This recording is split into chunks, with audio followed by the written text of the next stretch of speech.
I want to talk for a few minutes about what assessments are and what they are not. Now you have to understand that assessments are not anything new. They've been around as old as time. In fact, one of the first places I see assessments is about 1,000 years before Christ.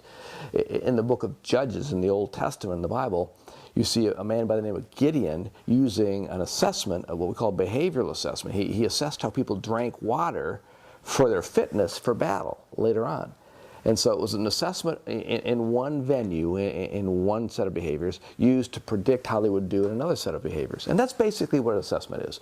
It's looking at how what you say or what you do in one situation, predicting what it would cause you to do in another. Now it was Peter Drucker who said the best predictor of future performance is past behavior. So ultimately, assessments, one of the ways it's really helpful to look at how we'll behave in the future is to look at how we've behaved in the past. That's beyond the scope of these assessments. Our assessments basically are different kinds of paper and pencil instruments that you use, and they'll ask you a lot of different questions to help you better understand your A game. Now, most assessments are really good for what they were designed for, but the problem is most people take assessments out of the original context for which they were designed. In fact, I know a man who left law because his Myers-Briggs assessment didn't say he was going to be a good lawyer. And it was a horrible decision based on one instrument. He actually was out for a couple of years and went right back and had a long, fulfilling career in law.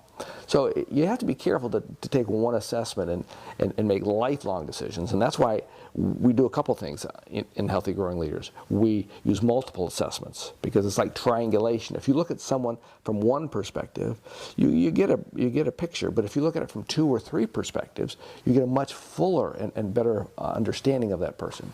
And it's the same thing with instruments. Our level 1 assessment is about 6 or 7 different instruments to give us a better look at who you are, because that's very, very important.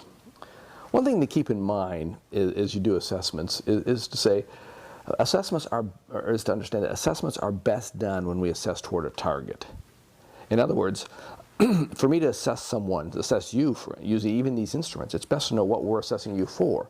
Someone could ask me, would you assess this person to see if they'd be a good football player? Which I could say yes or no, but I mean, the reality is it depends a whole lot on whether they're going to be a quarterback or a defensive lineman, because the very attributes that I'm looking for in a quarterback would not be helpful as a defensive lineman, and vice versa. So it's best to know the kind of target, the role that we're assessing a person for. And so when we talk about assessments, it's very helpful to understand what's the target, what is the person interested in. The other thing that we have to keep in mind is that all assessments have what we call a margin of error.